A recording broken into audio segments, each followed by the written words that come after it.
You've probably all heard of Gregtech New Horizons, an infamous technical mod pack that takes over 10,000 hours and is impossible to beat, right?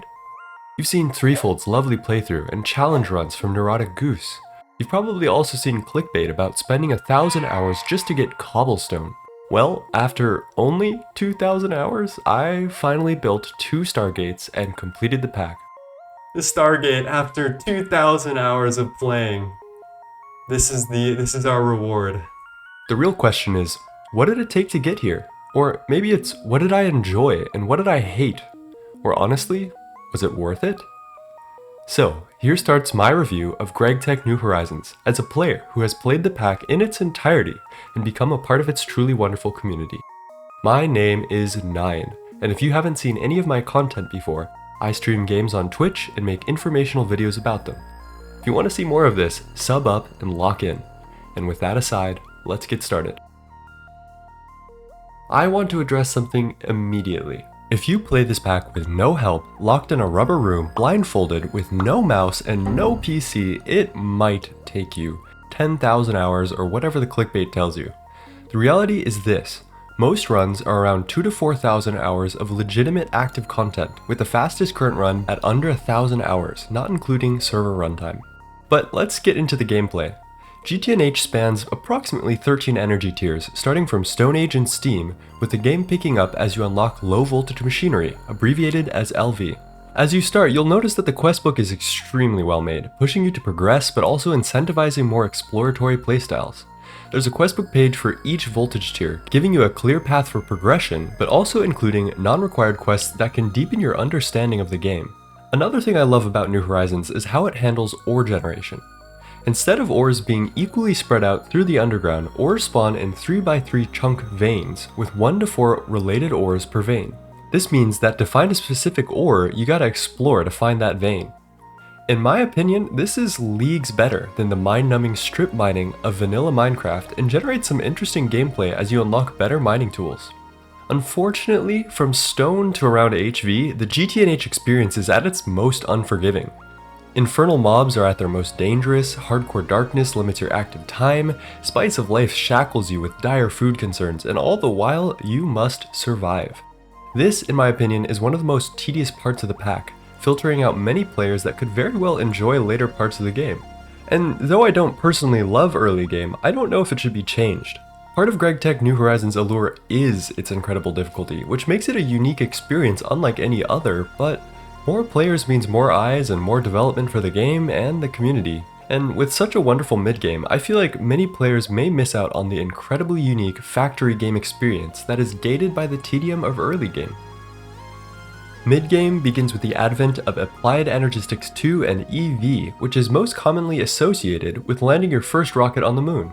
At this time, you also unlock the Personal Dimension, which is a configurable void world with no mob spawning. These factors allow the player to settle down, losing earlier concerns about food, darkness, and mobs. In my opinion, this is where the game begins to blossom, revealing the automation-heavy factory game that I most enjoy. Suddenly, with a blank slate, digital storage, and basic auto-crafting, your base will start to take a permanent hold. Mid-game includes making a permanent ore processing area to automatically sort and break down ores, making a multi-block auto-crafting area to begin the automation of everything, and a whole lot of building to pull it all together. Within these tiers you can progress through Thaumcraft, Blood Magic, Botania, Witchery, Bees, and everything imaginable with the help of AE2 auto-crafting. This balance of demand for expansion and tools to expand sets a roaring pace forward, making mid-game an incredibly fun era with tons of content. At this point, you're pretty much locked in with no return. UV keeps fantastic momentum, adding some much-needed mega multi-block structures such as the Space Elevator, Compact Fusion 3, and the Mega Apiary. These multi-blocks are monumental to craft, but in return provide monumental rewards, making it a super satisfying gameplay loop. Several roadblocks get in the way of full Gregtech Nirvana, however, with the main line of UV and UHV circuits being incredibly convoluted to work with, and the mothership, a rocket required for progression, being a pain in the ass to craft. The main problem with these pain points is the amount of random annoying processing of single-use materials in the most obnoxious way possible. Between tantalum hafnium carbide, xenozine, biocatalyst, and so much more, I had my hands full with bacterial vats, dissolution tanks, and bioreactors, some of the worst feeling machines in the game, just to make materials that I would only use for one thing. Overall though, even with my complaints, late game still shines bright, with the sheer scale of processing and power generation reaching unfathomable heights. At this point, you start to see the incredible work that has been put into your base in the form of countless mega multis and complicated automations. After finishing UEV, several huge milestones appear, with the dimensionally transcendent Plasma Forge, marking the beginning of Endgame. Between this, the Forge of the Gods, the Black Hole Compressor, the Eye of Harmony, the Antimatter multi-blocks, and so much more, this era is filled with eye-candy machines that have complicated automation challenges to overcome in exchange for huge rewards. All tools for expansion are now at your disposal, and you can begin to make automations that will last you till the end of the game. Wireless power also greatly assists autocrafting machine spam, which I actually kind of enjoy. Included in the spam, however, is circuit assembly. UHV and beyond circuits are all crafted in assembly lines, which are possibly the laggiest machines in the game. I ended my Stargate run with over 500 advanced assembly lines just for circuit crafting. For most people, Endgame is not a problem of perseverance, but of lag. After so many assembly lines, most games will start to simulate slower than real time, limiting the amount of infrastructure that you can physically place before the entire server just can't outrun the crafting speed. Assembly lines for crafting circuits are the biggest main problem of Endgame, which will hopefully be amended by the addition of the Nanochip Assembly Complex multiblock, set to release in 2.9. With circuits dealt with, the slowest part of Stargate is actually producing Universium, a liquid produced solely from the Eye of Harmony.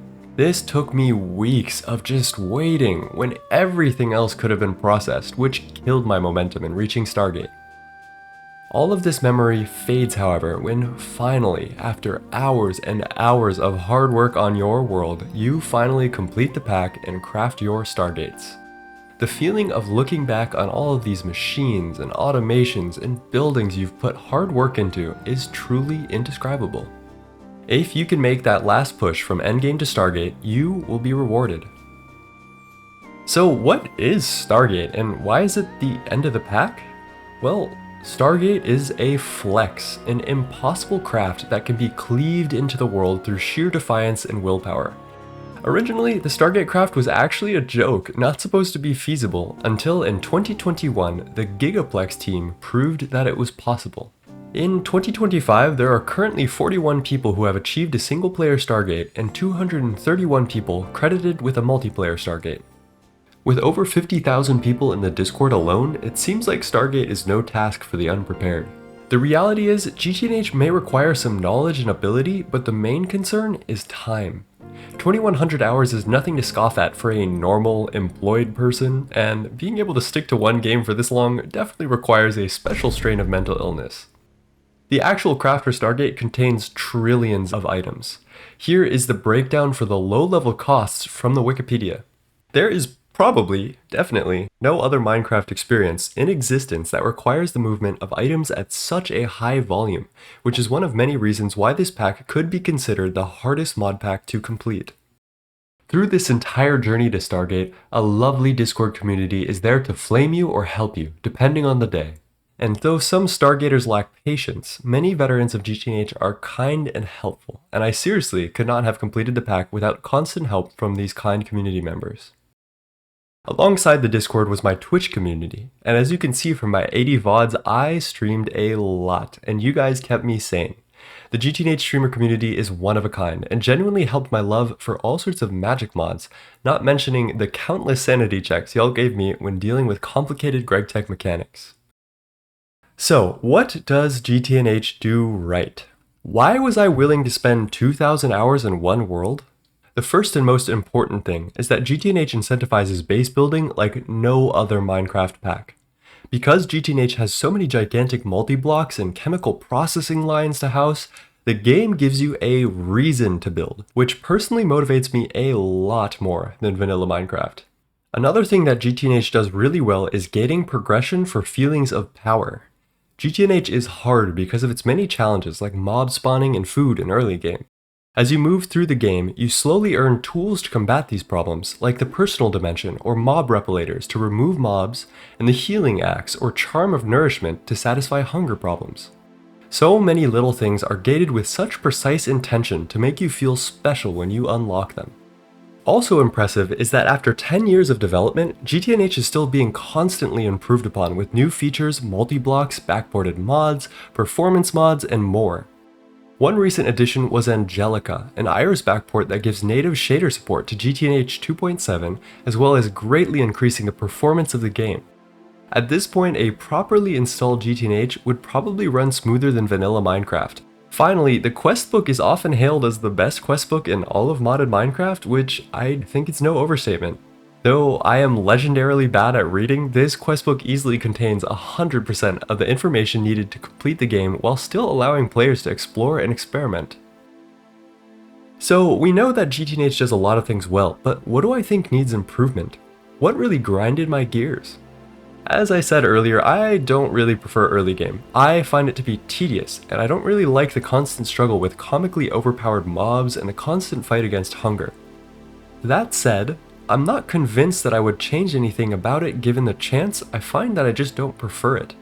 A real critique of GTNH is that Endgame is entirely unfinished. There are several extremely slow pain points, namely circuit crafting, Eye of Harmony, and pre-eternal coil DTPF that simply take weeks of waiting to get through. With so few people actually reaching the endgame, I don't begrudge developers for not focusing on these problems, but I do wish that the majority of single track waiting was taken out of the game. So that's my review at this point, and my advice to you is simply try the game. Give it a real and honest try. Be prepared to laugh at the absurdity of the game's difficulty. My second word of advice is to set small goals. Some good ones along the way are your first brick blast furnace in Steam Age, the Tier 1 rocket in Applied Energistics in EV, Compact Fusion 3 in UV, the Dimensionally Transcendent Plasma Forge in UEV, and then Stargate. Take your time to get to these goals and play with the primary intention of doing what is most fun to you. For me, fun is efficiency, finding metas, routing as quickly as is sane. For you, it could be passiving everything. The game is meant to be enjoyed. And honestly, I can truly say that I enjoyed a massive majority of those 2,000 hours spent willing my way to Stargate and building the most memorable Minecraft base I have ever built. And you might too. I hope that this gives you the urge to try GTNH for yourself and see how it feels to you. I hope that you enjoyed this video, and if you did, a sub, a like, and a share will go a long way in helping me. My name is Nine, and I implore you to be kind to yourself and others and do the best that you can, and I promise that it will be enough. With love, peace. I think we gotta twerk on the Stargate controller, Chad. Gotta give it a little show. And thank you all for joining us. Look at this.